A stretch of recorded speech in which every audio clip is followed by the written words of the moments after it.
guys, this is Alea Jen and welcome back to my YouTube channel. So for today's video, ano nga ba yung mga niluluto ko sa umagahan, tanghalian, hapunan para sa mga amo ko dito sa Hong Kong. So yung umagahan nila guys is tinapay lang yan sila always. Ayan, tinapay lang talaga. And kumakain yan sila pagka walang pasok, mga alas 9 na. Ayan, so tinapay and then gatas kung meron. Yung amo ko namang lalaki is cereal. Paano magluto ng cereal is magpakulo ka ng tubig and then pagkatapos is ilalagay mo yung cereal, yung black sesame seeds. Ayan, pwede yan siya. And then may isa pa silang nilalagay yung powder na yum powder. Ayan, pagkatas mo ilunod lahat yan, is mag-timer ka ng 3 minutes. Pagkatas ng 3 minutes, halu-haluin mo siya kasi namumuo yung mga powder. So, halu-haluin mo siya.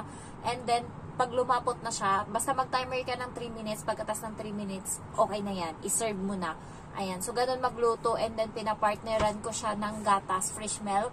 Ayan. And then, tanghalian is noodles yan sila. Minsan cup noodles, minsan is yung noodles talaga na kami gumagawa. So, ano yung ginagamit namin na noodles? Ito yung udong or wudon. Ayan. So, paano magluto niyan? Explain ko lang guys kasi hindi ako naka-video. Pero napakadali lang. Pwede ko siyang i-explain sa inyo and masusundan nyo siya. Okay. Magprito ka ng manok. Yung manok na yun is pwedeng fresh, ayan, so walang hinalo. Pwede ding haluan mo ng marinate ka ng cornstarch doon and then toyo and then asukal and then pagkatas niyan iprito mo siya pero hindi yung lutong-luto na toasted. Prito mo siya pero nasa gitna niya is hilaw pa. So kasi gagamitin mo siya ngayon sa sabaw. So hilaw mo pa siya, hindi pa siya ganoon kaluto. Yung saktong naluto lang yung labas pero yung loob niya is karne pa talaga. And then, pagkatapos nun is gunting-guntingin mo siya ng mga, siguro ganito kaliit, ayan, or mas malaki dito, gunting-guntingin mo siya, and then ngayon, i-set aside mo yon and then magpakulo ka ngayon, hindi, mag-isa ka ngayon ng sibuyas. So, mantika, lagyan mo ng mantika, and then ilunod mo ngayon yung sibuyas, and then pagkatas mo ilunod yung sibuyas, meron silang mushroom dyan na nilalagay, is ilulunod mo siya, and then pagkatapos nun, i-shoot mo yung ginupit-gupit mo na mga manok, yung kaninang pinirito mo, and then i-shoot mo ngayon, and then halu-haluin mo, maglagay ka ng buo na bawang, binalatan mo na siya, siguro 3 peraso, and then i-shoot mo doon, and then lagyan mo na siya ngayon ng mainit na tubig. Ayan, so maglagay ka doon ng madami, depende sa kung gaano kadami yung noodles mo, depende sa amo mo, tanungin mo kung gaano kadaming sabaw. And then pagkatapos nun is ilagay mo siya and then pakuluin mo siya. Habang pinapakulo mo siya, kumuha ka na ng noodles na udong, ayan. And then pagkatapos nun is isushoot mo na siya doon pagkakulo. And then timer ka ng 4 minutes and then luto na siya.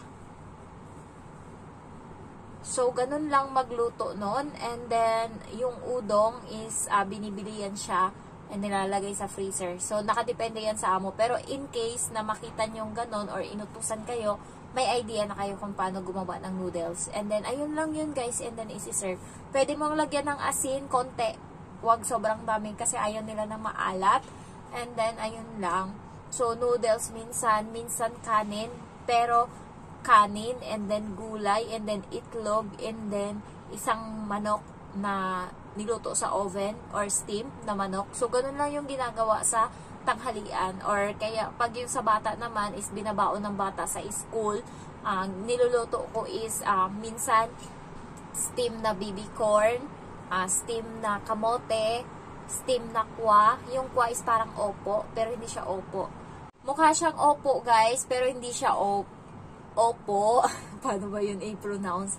Ayan. So, mukha lang siyang ganon. And then, next is tomato or kamatis. Ang gagawin is, yung buong tomato, slice mo siya ngayon into 6. And then, pagkatapos, maglagay ka sa pot ng mantika. And then, pagkatapos, ilagay mo yung tomato and then halu-haluin mo siya konti. Pagkatas nun, lagyan mo siya ng tubig na konti lang. Yung mangkok na ganito kaliit, punuin mo yan siya. And then, ibuhos mo doon. Maglagay ka ng 1 kutsarang malaki ng ketchup and then asukal and then takpan mo, hayaan mo siyang kumulo ng 6 minutes and then serve.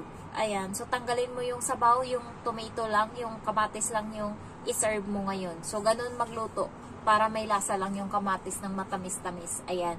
And then, sa tanghali, sa hapunan, doon na kami nagfo-focus talaga ng luto na malala talaga. Doon na nagfo-focus ng luto. Kasi tanghali, yung amo kong babae, hindi yan kumakain.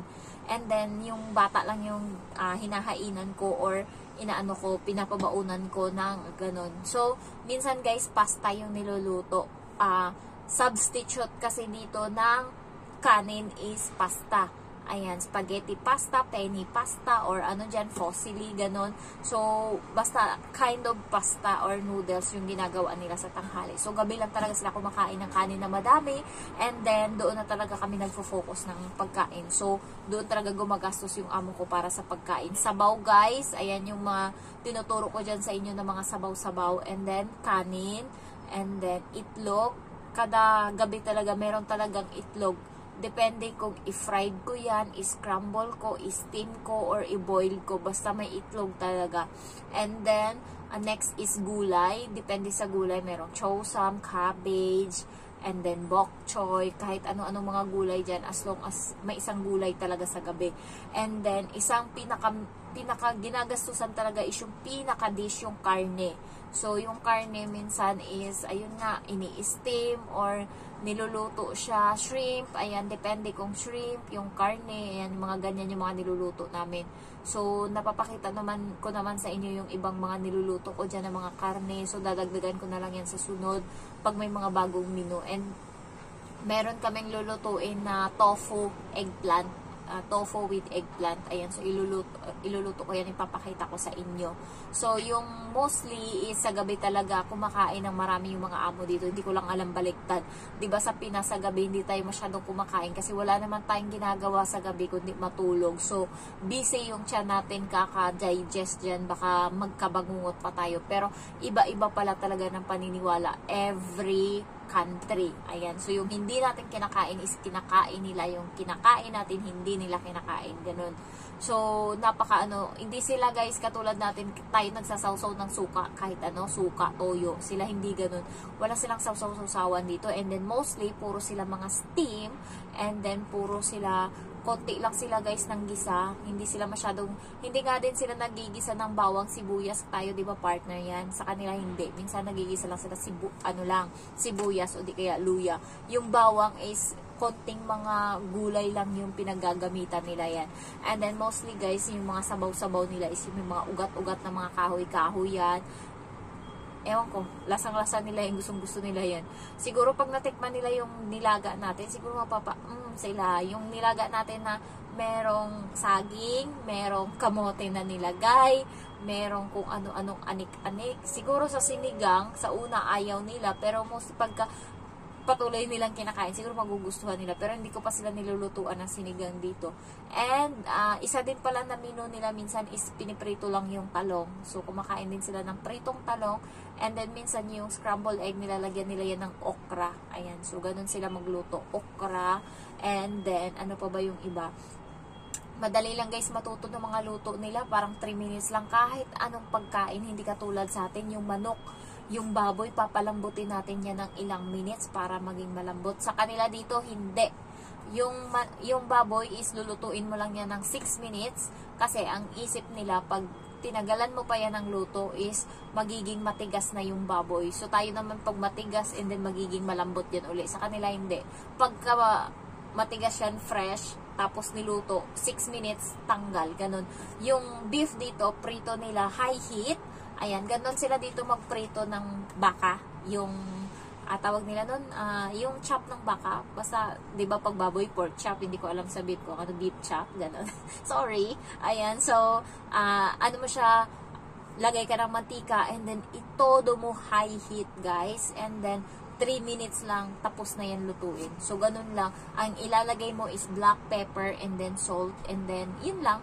And then, pag nagluto naman sila ng isda na pinirito, ang ginagawa nila is nilalagyan nila yan ng paminta, ng asin, and then iprito nila, and then pigaan nila ng lemon para mawala daw yung lansa. So, ganun sila magluto ng pritong isda dito. So, para may idea lang kayo. Ayan. So, yun lang guys. And then if you're new to my channel, don't forget to like, to comment, and to subscribe. Thank you so much for watching. Bye-bye.